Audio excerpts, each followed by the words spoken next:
Assalamu alaikum.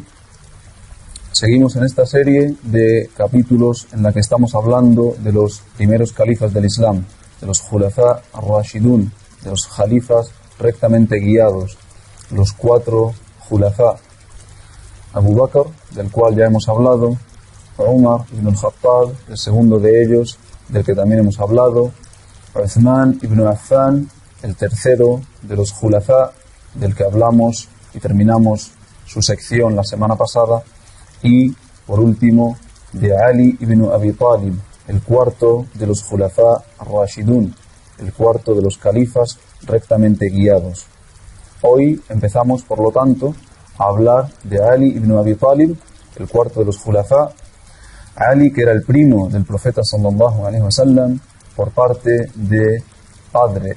Su nombre completo era Ali ibn Abi Talib ibn Abdul Muttalib ibn Hashim ibn Abdi Manaf ibn Qusay ibn Kilab ibn Murrah ibn Ka'b ibn Lu'ay ibn Ghalib ibn Fihr ibn Malik ibn Nadr ibn Kinana.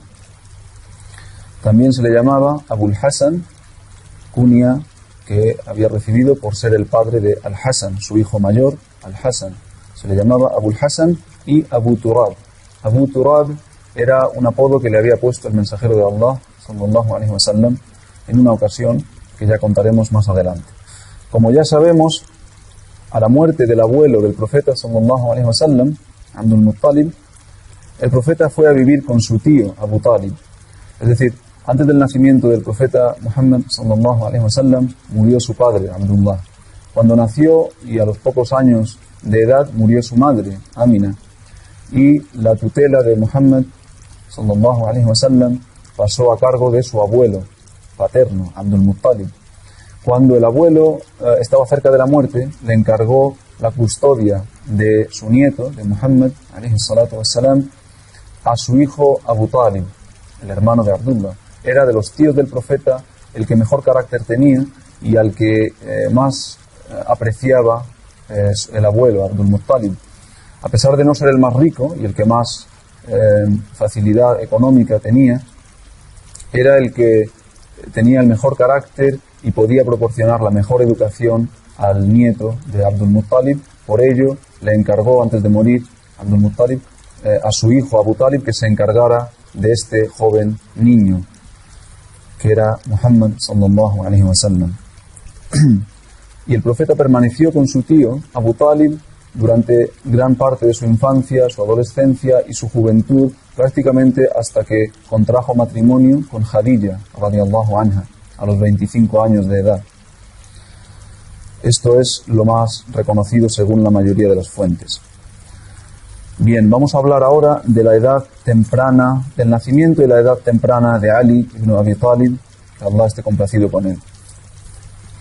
Ali nació unos pocos días después de este matrimonio entre el profeta sallallahu alaihi wasallam y Khadija, que Allah esté complacido con ella. Cuando Ali tenía 5 o 6 años de edad, y debido a una hambruna que asoló la ciudad de Meca, el mensajero de Allah, la paz sea con él, fue a ver a su tío Abu Talib, que no gozaba de una situación económica muy favorable. Como hemos dicho, no era un hombre rico y las cosas en la faceta económica no le iban muy bien. Y el profeta le dijo, en esa ocasión, cuando la hambruna estaba asolando la ciudad de Meca y era un momento muy difícil, le dijo que se haría cargo de su hijo Ali. Bien, ¿cómo se hizo musulmán Ali ibn Abi Talib?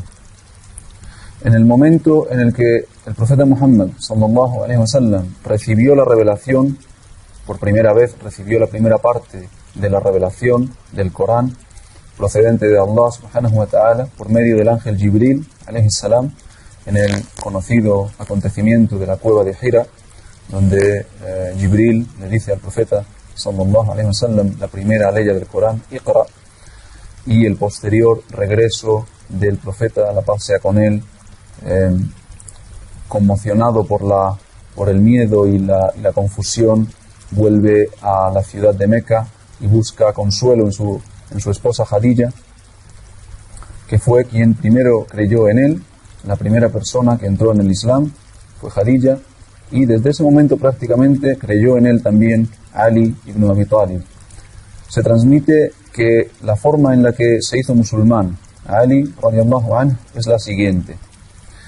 En una ocasión, Ali ibn Abi Talib vio al mensajero de Allah sallallahu alaihi wasallam y a su esposa Khadija, que Allah esté complacido con ella, postrándose en la casa, haciendo el salah. Entonces, cuando terminaron, les preguntó a Ali, les dijo, ¿ante quién os postrabais, si en esta casa no hay ídolos a los que adorar? Ali, como un niño pequeño, en su inocencia, en su pensamiento, su planteamiento era el de un niño que se había criado en esa ciudad donde a lo que se adoraba y ante lo que se postraba la gente eran los ídolos. Decía, si en esta casa no hay ídolos, ¿ante qué os estáis postrando? ¿Y qué le dijo el profeta? Que Allah le bendiga y le conceda paz. Le respondió diciendo, nos postramos ante Allah, el creador del universo, el que me ha hecho su profeta en la tierra y me ha ordenado que llame a la gente a que le adoren. Muhammad le habló a Ali acerca del Islam, le recitó el Corán y le dijo que se hiciera musulmán. Ali respondió diciendo, dame un tiempo para que lo hable con mi padre, Abu Talib, y se marchó. A la mañana siguiente, Ali, cuando se despertó, fue inmediatamente a ver al profeta sallallahu alaihi wasallam, se dirigió a donde éste se encontraba y le dijo, Allah me ha creado sin consultar a Abu Talib, ¿por qué debo yo ahora consultarle para adorar a Allah? Atestiguo que no hay más Dios que Allah y que Muhammad es su mensajero. Ashhadu an la ilaha illallah wa ashhadu anna Muhammadan Rasulullah. Y se hizo musulmán. Desde ese momento Ali era musulmán y fue, por lo tanto, el primer varón que aceptó el Islam. Se dice que la primera persona fue Khadija, como hemos dicho, y por lo tanto la primera mujer también.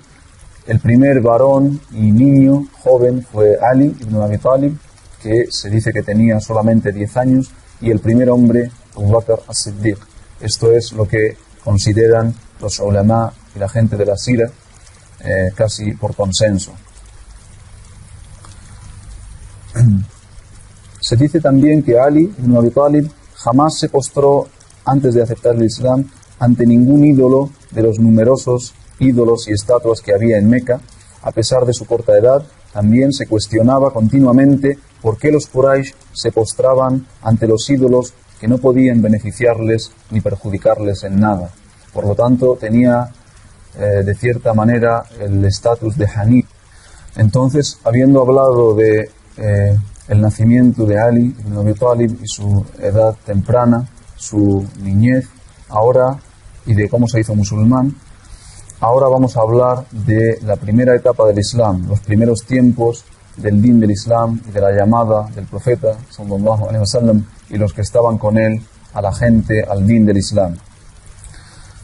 Y cómo fue la participación de Ali en este proceso y su comportamiento y su implicación en los eventos que se dieron en la primera etapa del Islam.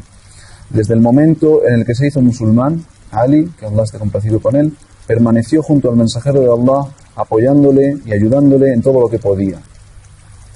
Durante los 3 primeros años del periodo de la da'wa en secreto, puesto que el Islam al principio se divulgaba en secreto, al mensajero de Allah, sallallahu alaihi wasallam, le había llegado la orden de hacer da'wa, de llamar a la gente al Islam, pero en secreto. Durante esta primera etapa, el mensajero de Allah contó con la ayuda de la gente más cercana a él, sobre todo de su familia, de su esposa Khadija y también de Ali ibn Abi Talib. Cuando luego el mensajero de Allah recibió la orden de llamar a la gente al Islam de forma pública, Ali también estuvo a su lado apoyándole. Cuando en un principio se le ordenó llamar al Islam a su familia, reunió a todos los Quraysh y a pesar de una primera reunión infructuosa por culpa del orgullo de Abu Lahab, en la segunda sí se dirigió a sus familiares hablándoles del Islam y recibió un rechazo casi unánime. Les llamó al camino del Islam, al camino de la luz y la justicia, pero prácticamente la mayoría, casi la totalidad de los presentes se burlaron de él, excepto Ali, que a pesar de ser un chico aún muy joven, de unos 13 años, se mantuvo firme a su lado y dijo: yo te ayudaré, mensajero de Allah, y lucharé contra aquellos que luchen contra ti.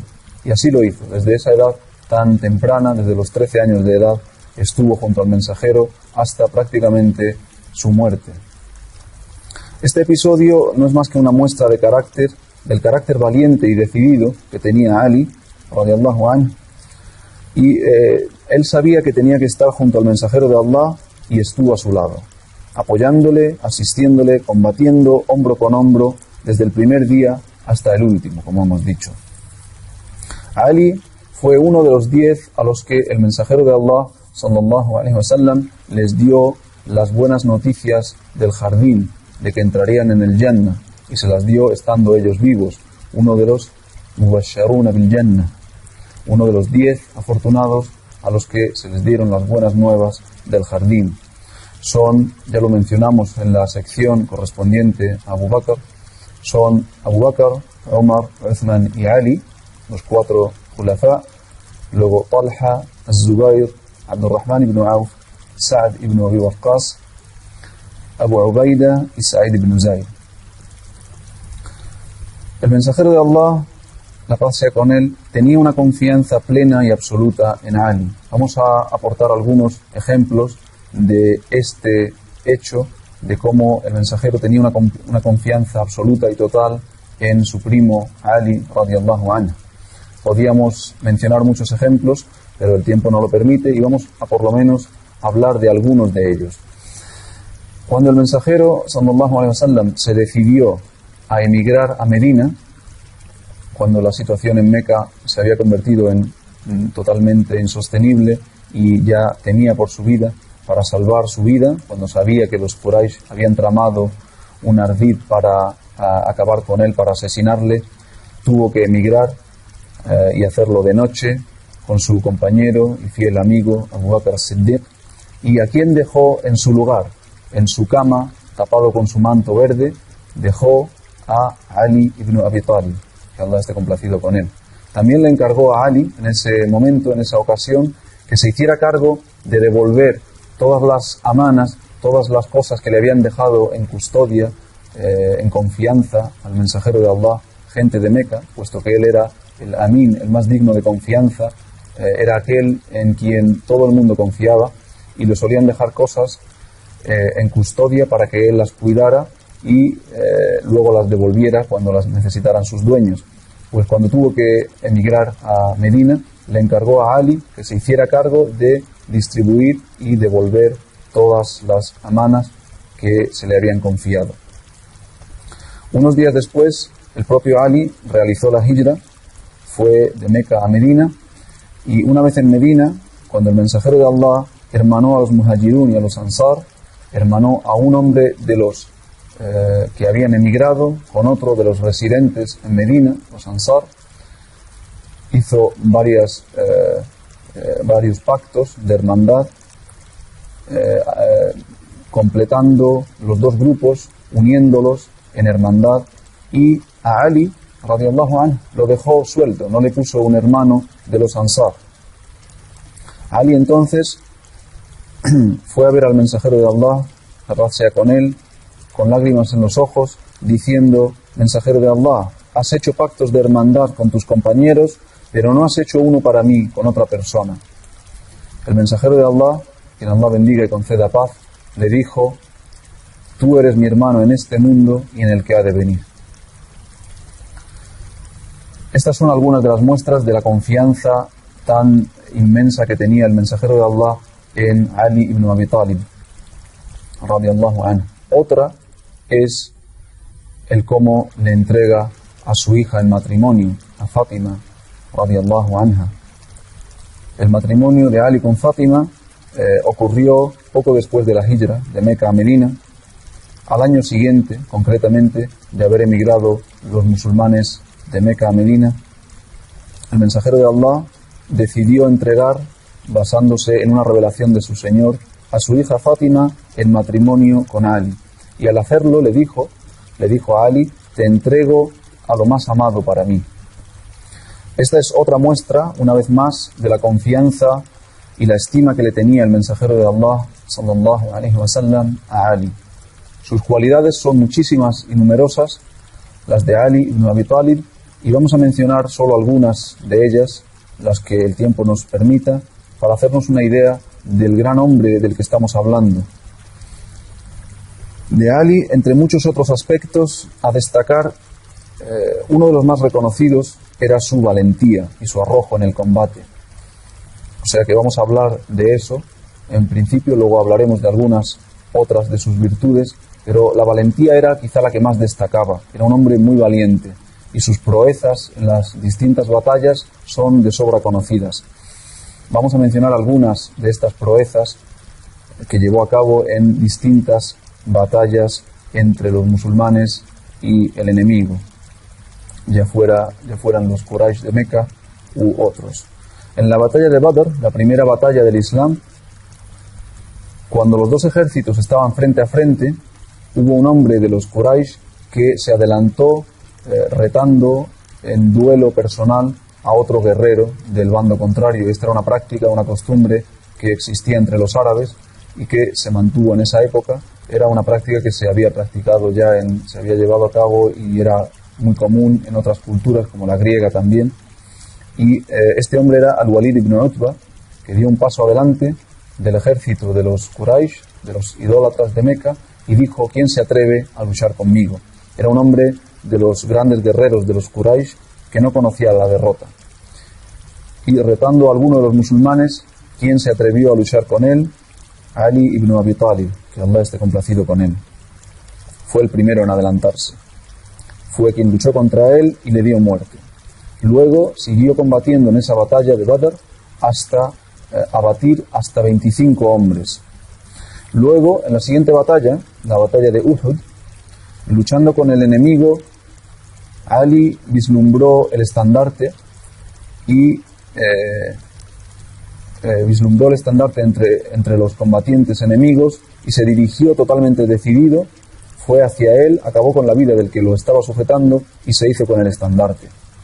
Todos conocemos cómo sucedió y lo que pasó posteriormente en esa batalla, cuando la mayoría de los arqueros musulmanes, a los que el mensajero de Allah había dado la orden de no moverse, de no abandonar su posición bajo ninguna circunstancia, abandonaron la colina donde estaban situados y creyendo que estaba la batalla ganada, y eso supuso la facilidad para el ejército contrario de atacar por la retaguardia y por sorpresa y casi vencer de una manera brutal a los musulmanes, y llegando a las posiciones más vitales del ejército musulmán, concretamente a donde se encontraba el mensajero de Allah, sallallahu alaihi wasallam, arriesgando su vida, y permaneció con un pequeño grupo de sahaba, entre los cuales estaba, como no, Ali ibn Abi Talib, como también estaban otros de los khulafá que hemos mencionado anteriormente. Ali era uno de los que estaba en ese puñado de sahaba que permaneció firmemente y con toda valentía y coraje junto al mensajero de Allah para defender su vida el día de la batalla de Uhud. De la gran confianza que tenía el profeta desde que era Ali muy joven en él, de cómo ayudó y cómo colaboró en la misión de Da'wah en los primeros años del Islam en Meca. Luego hablamos de su carácter también, de su inmenso carácter, de sus enormes cualidades de carácter, de su valentía, de sus proezas en diferentes batallas que libraron los musulmanes contra distintos enemigos, de heroicidades que llevó a cabo en muchas de estas batallas nuestro protagonista hoy, Ali ibn Abi Talib, radiyallahu anhu. También hablamos de su inteligencia, de su agudeza en el juicio, de que era un hombre al que Allah había dotado con una capacidad para emitir juicios con una justicia extrema, y era un hombre que también tenía un conocimiento enorme de las leyes de la herencia. Era uno de los que, o quizá el que más sabía de todos los sahaba acerca de las leyes de la herencia. Era un hombre muy inteligente, como ya hemos dicho, y a la hora de emitir juicios era quizá en el que más confianza tenían los compañeros del mensajero de Allah, sallallahu alayhi wa sallam, entre ellos Umar ibn al-Khattab, el segundo de los califas. Se apoyaba mucho en Ali cuando tenía que emitir algún juicio, cuando tenía algún caso complicado que debía juzgar, se apoyaba mucho en Ali y pedía su ayuda. Contamos la historia de los panecillos en el último capítulo y la dejamos sin terminar, que es una historia de dos hombres que tenían una disputa y se dirigieron al Emir al-Mu'minin, a Ali ibn Abi Talib, para que resolviera este conflicto. Y contamos la historia, pero no contamos la solución, cómo resolvió el conflicto Ali ibn Abi Talib, que Allah esté complacido con él. Voy a recordaros de qué iba esta historia. El hecho fue que un día estaban desayunando dos hombres, estaban disponiéndose a desayunar, habiendo puesto sobre la mesa uno 3 panes y el otro 5 panes. Cuando apareció un tercer hombre, al que invitaron a que se sentara, el hombre se sentó, desayunaron los 3 juntos, por lo cual compartieron los 8 panecillos, que formaban 3 y 5, que habían puesto respectivamente los 2 primeros hombres, y cuando acabaron de desayunar, el tercer hombre, al que habían invitado, o habían ofrecido que desayunara con ellos, se levantó y puso sobre la mesa 8 dirhams, 8 monedas. Cuando se marchó, los 2 hombres que estaban sentados inicialmente, los 2 amigos que iban a desayunar al principio, dijeron: ¿cómo nos repartimos esto? El que tenía 5 panes dijo: para mí 5 y para ti 3 dirhams. Para mí 5 dirhams y para ti 3 dirhams. Es lo más lógico, porque yo he puesto 5 panes y tú has puesto 3. Y son 8, justo ha dado 8 monedas, 5 para mí, 3 para ti. El otro decía: no, nos ha dado 8 dirhams, lo repartimos en partes iguales. Somos 2, la mitad para cada uno. 4 dirhams cada uno. Como no se ponían de acuerdo, fueron a ver al Amir al-Mu'minin, Ali ibn Abi Talib, y le contaron la historia. El que se quejaba, el de los 3 panecillos, que quería 4 dirhams, le contó la historia a Ali y se quejó ante él y le dijo que reclamaba sus 4 dirhams, su mitad del precio pagado por el tercer hombre. Ali le dijo: conténtate con lo que te da tu compañero, si te está dando 3 dirhams, márchate contento y no te quejes. Pero el hombre seguía insistiendo, no estaba satisfecho, no estaba contento, se quejó, siguió insistiendo y le dijo a Ali: no me marcharé hasta que me digas la verdad. Quiero la verdad, por amarga que sea, y hasta que no me la des, no me marcho. Y Ali le dijo: la amarga verdad es que a ti solo te corresponde 1 dirham y a tu compañero le corresponden 7 dirhams. El hombre dijo: glorificado sea Allah.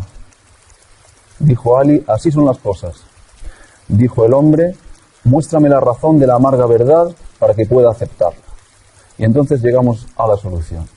No sé si habéis hecho la prueba o el ejercicio mental de intentar llegar a esta conclusión que llegó Ali ibn Abi Talib, que Allah esté complacido con él, pero es muy interesante y fijaos qué inteligencia y qué agudeza y qué rapidez mental tenía Ali para solucionar este caso, que dedujo que tenía que llevarse el de los 3 panes 1 dirham y el de los 5 panes 7 dirhams. Dijo Ali: ¿acaso no es cierto que 8 panes equivalen a 24 tercios? Es decir, si cada panecillo lo partimos en 3, hacemos 3 tercios, nos dan 24 trozos, 24 tercios. Los habéis comido entre 3 personas, y como no sabéis quién comió más o quién comió menos, asumiremos que todos comisteis la misma cantidad. Tú comiste 8 tercios, es decir, 24 entre 3 son 8, cada uno comió 8 tercios. Tú comiste 8 tercios, le dijo al hombre que se quejaba, pero cuando empezasteis, tú solo tenías 9 tercios, es decir, que te ha sobrado 1. Tu compañero también comió 8 tercios, pero al empezar tenía 15. Esto quiere decir que el hombre que os dio los dirhams comió 7 de los que le sobraron a tu compañero y 1 que te sobró a ti. En consecuencia, tú debes tener 1 dirham y tu compañero 7. Al oírlo, el hombre dijo: ahora estoy satisfecho. Para mostrarlo de otra manera, Ali ibn Abi Talib fijaos qué conocimiento de las matemáticas en aquella época en la que la ciencia de las matemáticas no estaba muy desarrollada, pero fijaos cómo para hacer la división lo partía en tercios para que saliera bien la división. 8 panecillos entre 3 personas, lo que hizo es que lo partió en tercios, da 24. 24 entre 3 son 8.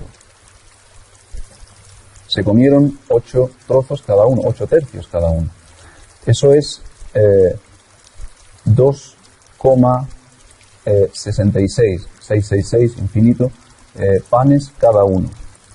2 panes y 2 tercios cada uno. Es decir, casi 3 panes. Si hubiera habido 9, hubieran sido 3 panes. Pero como había 8, 2 panes y 2 tercios, que son 8 tercios cada uno de los 3 comensales. Bien, eso quiere decir que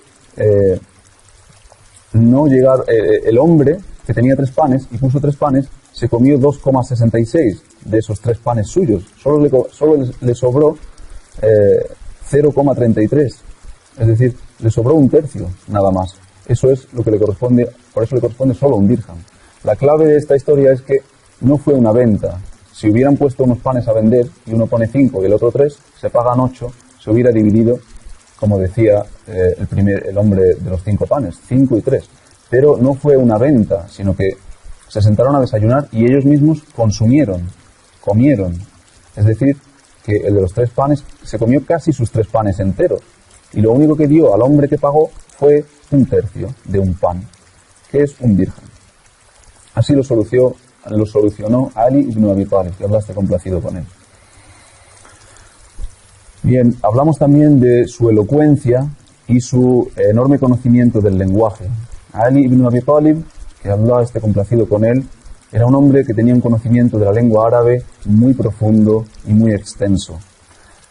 De hecho, fue el instaurador de la ciencia de la gramática en la lengua árabe. El que oficialmente o formalmente escribió el primer texto sobre gramática árabe fue Abul Aswad ad-Du'ali, que era un alumno de Ali y un gobernador de Ali, concretamente en la ciudad de Basra. Pero esto lo hizo empujado y animado por Ali ibn Abi Talib y revisado por Ali ibn Abi Talib.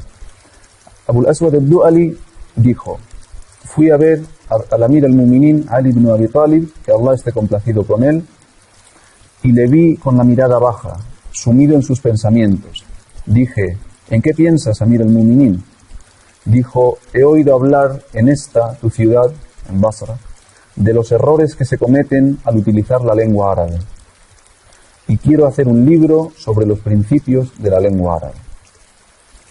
Esto lo dijo Ali, y lo está contando Abul Aswad ad-Du'ali. Dije yo, dijo ad-Du'ali, si lo haces, nos darás la vida y esta lengua perdurará entre nosotros.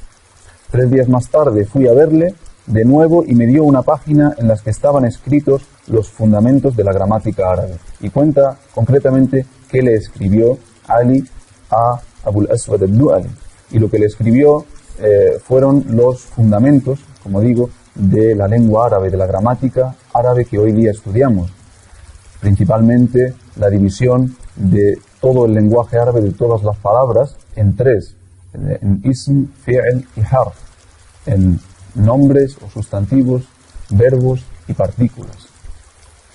Y basado sobre eso, Abul Aswad ad-Du'ali creó un escrito en el que profundizó más acerca de la gramática árabe. Luego se lo llevó a Ali lo revisó, añadió algunas cosas, y así Abul Aswad ad-Du'ali escribió el primer texto que trataba sobre la gramática árabe y la regularizaba, por decirlo así, o ponía normas en la lengua árabe que hasta entonces se había mantenido simplemente con el habla, con las poesías, de generación en generación.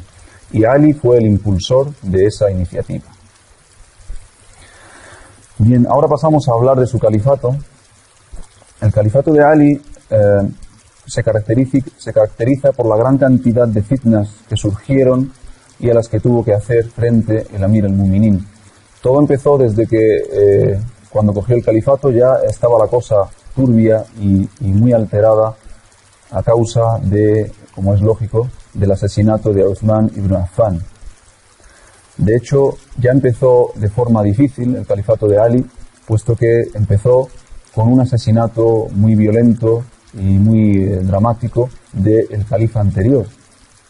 No fue como el asesinato de Umar ibn al-Khattab, radiyallahu anhu, que Allah esté complacido con él y le dé un alto lugar en el jardín, porque a Umar ibn al-Khattab simplemente fue un esclavo perturbado y resentido el que le asesinó por su cuenta, de manera individual, sino que en el caso de Uthman ibn Affan era una casi rebelión, no llegaba a ser rebelión, pero era un ataque en grupo de unos hombres que habían venido de Egipto, muy indignados por algunas decisiones de Uthman, y eso, añadiendo a eso confusiones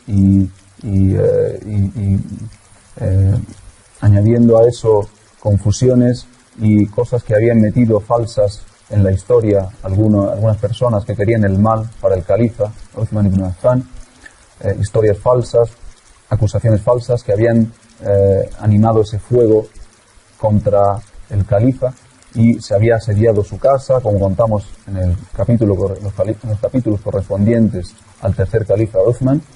Por lo tanto, luego, a pesar de que los hijos de Ali había mandado a sus hijos, Hassan y Hussein, a que defendieran la puerta y estuvieran haciendo guardia en la puerta de la casa de Uthman para que nadie atacara. Como sabemos, entraron los asesinos a traición por la parte de atrás o por el tejado, se dice, de la casa de Uthman, y uno de ellos lo mató.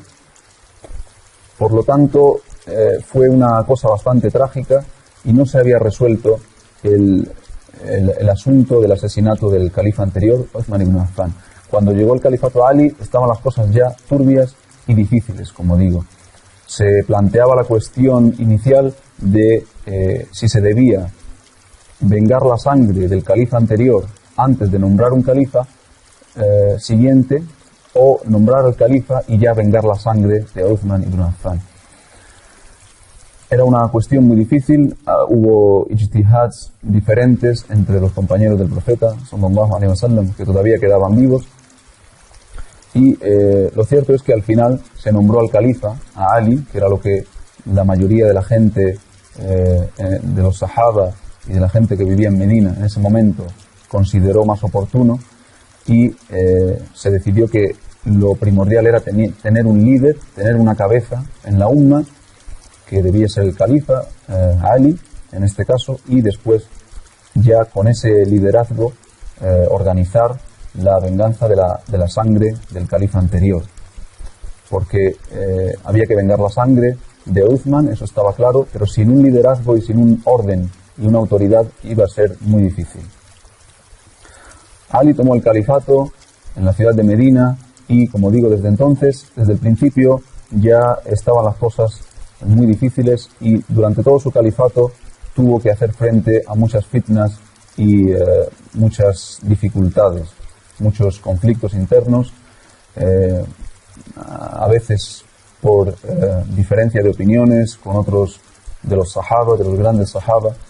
Todos ellos tenían la mejor intención, estamos convencidos y obligados, por otra parte, a pensar lo mejor de todos ellos, de que todos ellos tenían la mejor intención, de que todos ellos eran gente de corazones puros y con muy buena intención, y que lo que querían era lo mejor para la umma, y simplemente tenían diferencia de opiniones, y eso creó algunos conflictos. Luego hubo otras fitnas mucho más fuertes que venían de los Khawarij.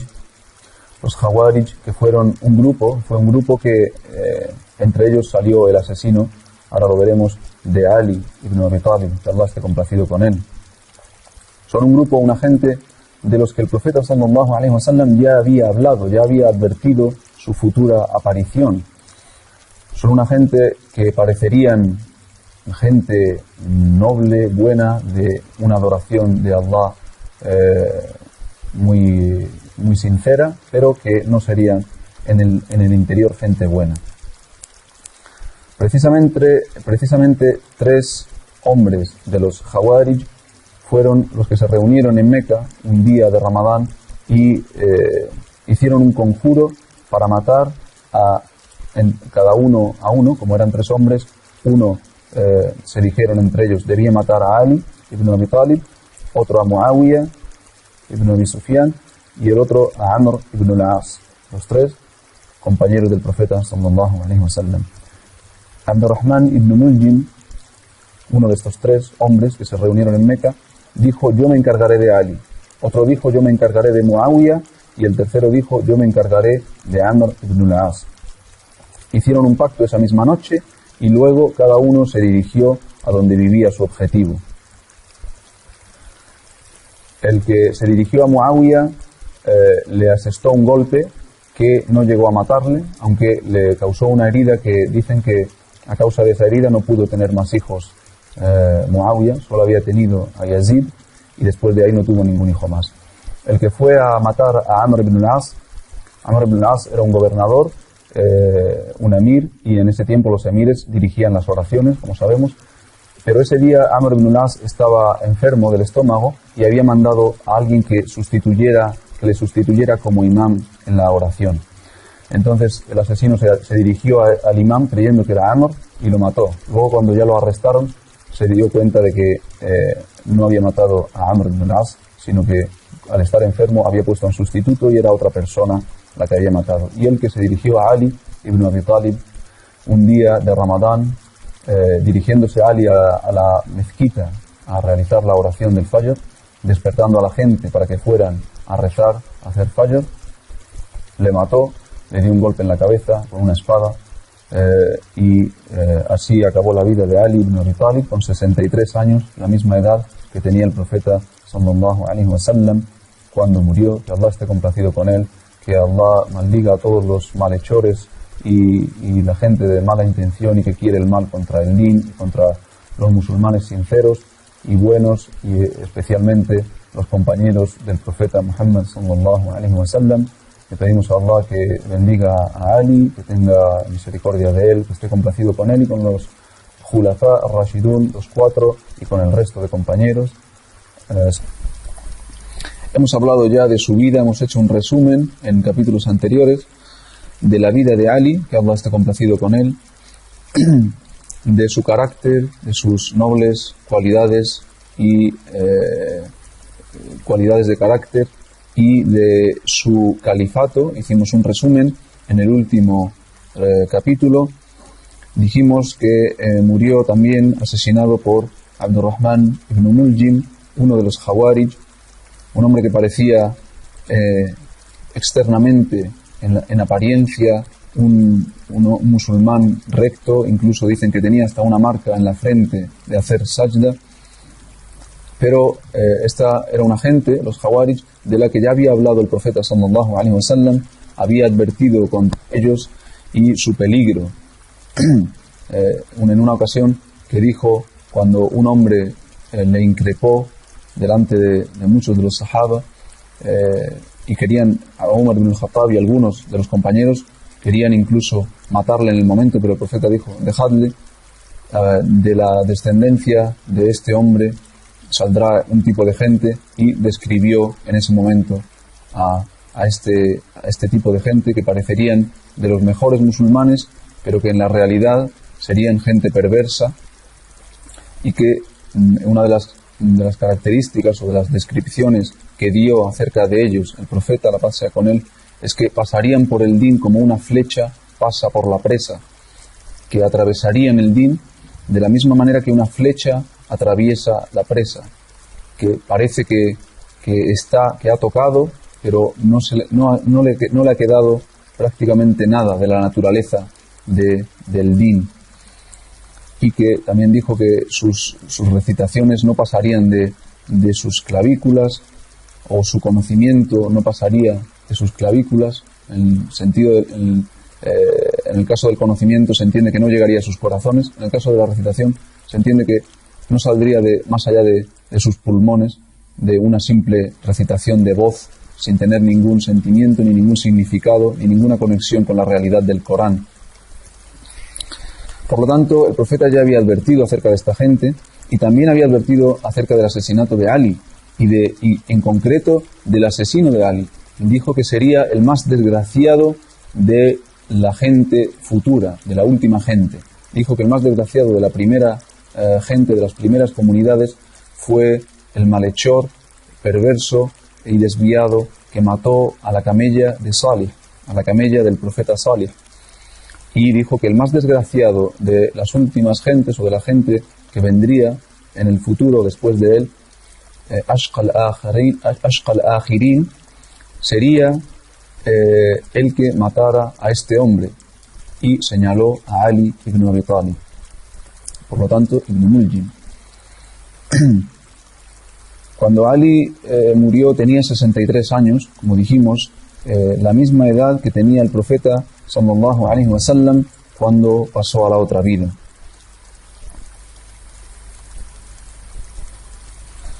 Ahora vamos a hablar de algunos de los dichos de Ali ibn Abi Talib. Voy a mencionar algunos de sus dichos que encierran una gran sabiduría y mucha enseñanza. Hay muchísimos dichos que aún hoy día se utilizan y se dicen en muchos círculos de conocimiento, incluso en el día a día de los musulmanes, de la gente que tiene conocimiento del din. Muchos de ellos son sabidurías de Ali ibn Abi Talib.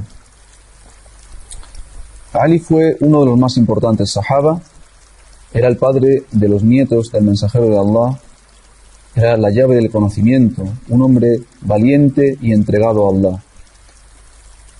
A Allah, a su mensajero y a la causa del din. Siempre estuvo al lado del mensajero de Allah, era aquel al que acudían los sahaba cuando no sabían algo, era un hombre de un conocimiento inmenso y ese conocimiento lo había aprendido del profeta sallallahu alaihi wasallam. Siempre estuvo a su lado desde que era un niño y luego cuando era un adulto, cuando el profeta lo casó con su hija Fátima, siempre acudió a las batallas a las que el mensajero sallallahu alaihi wasallam fue a luchar contra los enemigos del Islam. Siempre estuvo apoyando al mensajero de Allah, tenía una relación muy cercana con él y esta es la razón de que Ali tuviera este conocimiento de Allah subhanahu wa ta'ala, del din y de la existencia tan profundos. Por lo tanto, estos dichos que se nos han transmitido de Ali, de los cuales voy a mencionar algunos, tienen ese gran peso y tanta sabiduría. Algunos de sus dichos, que están todos llenos de sabiduría, que se han transmitido a lo largo de la historia y los cuales reflejan la sinceridad hacia Allah que tenía Ali ibn Abi Talib y el enorme conocimiento del que Allah le había dotado.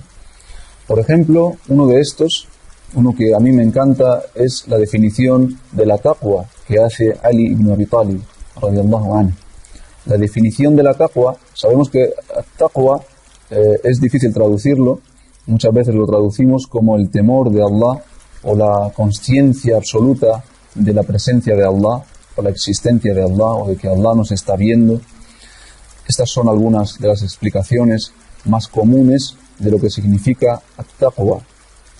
Bueno, Ali ibn Abi Talib hace una definición bastante breve, muy concisa y muy profunda y con mucho significado si nos ponemos a desgranarla y a estudiarla, de la taqwa. Dice que la taqwa es al-khawfu min al-jalil wal-amalu bit-tanzil wal-qana'atu bil-qalil wal-isti'dadu li yawm ar-rahil, que además es en árabe muy bonito de escuchar, tiene una rima y es un dicho precioso.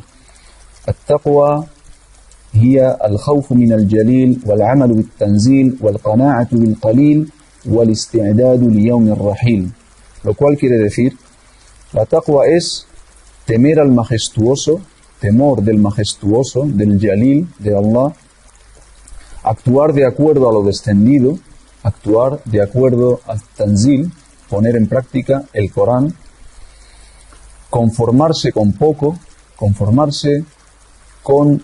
si es lo que Allah te ha dado, conformarse con el decreto de Allah, con lo que Allah ha decretado para ti.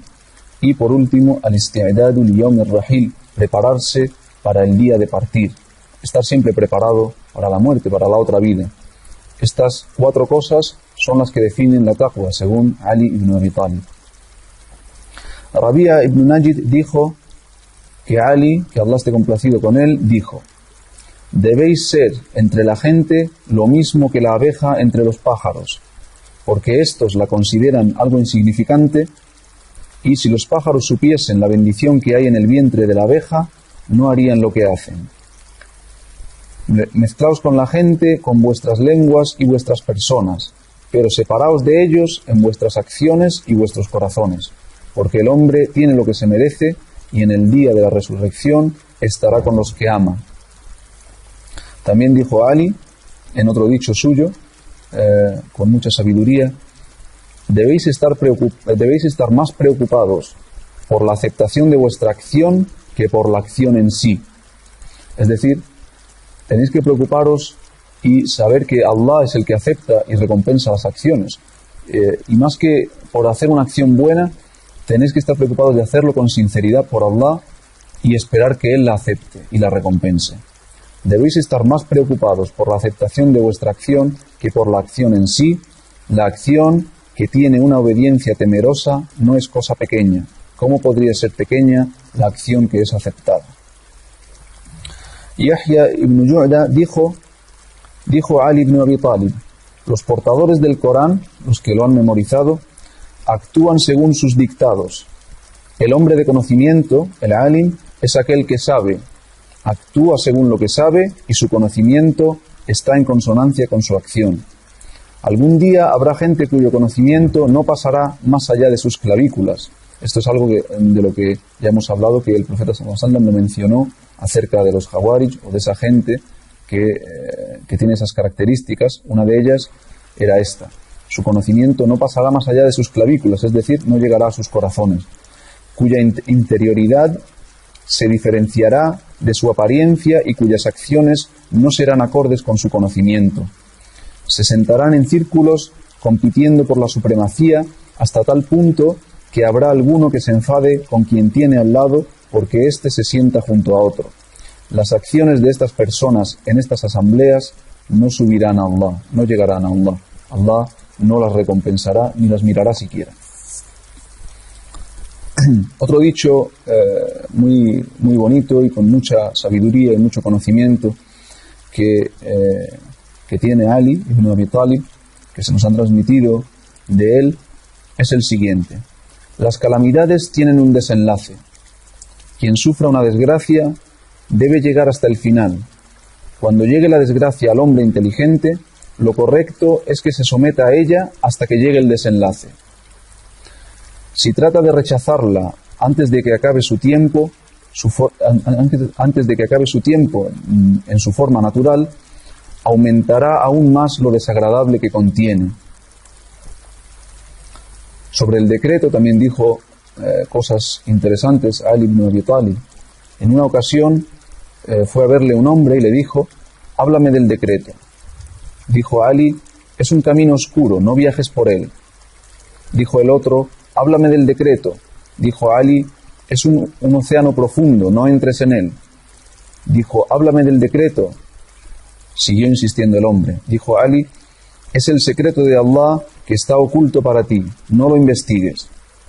Y dijo el hombre: háblame del decreto. Seguía insistiendo. Dijo Ali: preguntador, ¿Allah te ha creado para lo que Él quiere o para lo que tú quieres? Contestó: por supuesto, para lo que Él quiere. Dijo Ali: entonces Allah te utilizará para lo que Él quiera. El decreto sabemos que es uno de los temas de la aqida más complejos y más complicados, y que hay un momento en el que debemos parar. No debemos seguir investigando o intentando comprender, porque el intelecto humano Allah lo ha creado con unos límites, y hay un momento en el que, aunque la curiosidad nos empuje a seguir investigando, debemos pararnos y debemos decir: hasta aquí nuestro intelecto alcanza a comprender y ya no podemos intentar seguir más allá. Esta es la posición de los ulama de Ahlus Sunnah wal Jama'a con respecto al decreto y a algunos aspectos de la aqida. Por lo tanto, hay gente que intenta ir más allá y descifrar todo lo concerniente a la aqida, a la creencia, y en concreto al tema del decreto, del destino que Allah ha escrito para sus criaturas, para nosotros. Y hay escuelas de pensamiento dentro del Islam, de la Umma, que han ido demasiado lejos, y entre ellas están el Mu'tazila. El Mu'tazila es un movimiento que empezó precisamente en la época de Ali ibn Abi Talib. Como hemos dicho, su califato se caracteriza por diferentes fitnas, pruebas y dificultades, y una de ellas fue esta, que empezó justamente en la época del califato de Ali, este movimiento, algunos de estos movimientos de Aqida que querían ir más allá y querían descifrar y hacer entender a la gente cosas que Allah no ha hecho visibles, no ha hecho comprensibles para nuestros intelectos. Hay muchos hadices que hablan de los méritos de Ali ibn Abi Talib. Para mencionar solamente algunos de ellos, Sa'd ibn Abi Waqqas dijo, cuando se reveló la aleya, فَقُلْ تَعَالَوْ نَدْعُ أَبْنَاءَنَا وَأَبْنَاءَكُمْ وَنِسَاءَنَا وَنِسَاءَكُمْ, que quiere decir, venid, llamemos a nuestros hijos y a los vuestros, a nuestras mujeres y a las vuestras. Es una aleya en el sura de Ali Imran. Llamemos a nuestros hijos y a los vuestros, a nuestras mujeres y a las nuestras. Cuando se reveló esta aleya, el mensajero de Allah, a quien Allah bendiga y conceda paz, hizo venir a Ali, Fátima, Hassan y Hussein, y dijo: oh Allah, estos son mi familia. Este era el amor que tenía el mensajero de Allah por Ali y por Fátima y sus nietos, los hijos de ambos, Hassan y Hussein. Ali dijo que alguien le había dicho: ¿cómo es posible que de todos los compañeros del mensajero de Allah, sallallahu alaihi wasallam, seas el que más hadices tiene? Dijo Ali: porque cuando le preguntaba me contestaba, y cuando yo callaba, él me enseñaba. Esta era la relación que tenían tan cercana Ali y el mensajero de Allah. Dice Ali: cuando yo le preguntaba, él me enseñaba, y cuando yo estaba callado, él también me enseñaba. Este era Ali, un hombre con una visión amplia, más amplia de lo normal, con una inteligencia excepcional, y al que Allah había dado un gran conocimiento, un hombre temeroso de su Señor, con taqwa de Allah. Le pedimos a Allah que bendiga a Sayyidina Ali, radiyallahu anhu, que bendiga a Sayyidina Umar, Sayyidina Abu Bakr y Uthman ibn Affan, que Allah esté complacido con todos ellos, que Allah les dé un alto lugar en el jardín. Le pedimos a Allah que nos permita reunirnos con ellos y el resto de compañeros en el Jannah. Amén. Y aquí acabamos esta serie de capítulos que hemos dedicado a las vidas y a los califatos de los 4 primeros Khulafa del Islam, los grandes gobernantes del Islam después del mensajero de Allah, sallallahu alaihi wasallam, que son Abu Bakr, Umar, Uthman y Ali. Esperemos que hayan sido de utilidad. Tengo el deseo de que así haya sido y de que hayamos aprendido todos y sobre todo de que sirvan de reflexión, sirvan de enseñanza y de ejemplo, y de que hayan sido de una utilidad para los musulmanes relevante en esta época en la que vivimos, en la que Allah nos ha hecho vivir. Debemos mirar atrás, aprender, empezando por nuestro profeta y mensajero, nuestro amado Muhammad sallallahu alaihi wasallam, de su vida, de su carácter, de su trato, de sus enseñanzas, de sus hadices, y siguiendo por los que le sucedieron, los mejores de los sahaba. Por eso hemos hecho esta serie de clases, de capítulos, este estudio sobre los primeros 4 califas del Islam. Que Allah esté complacido con todos ellos.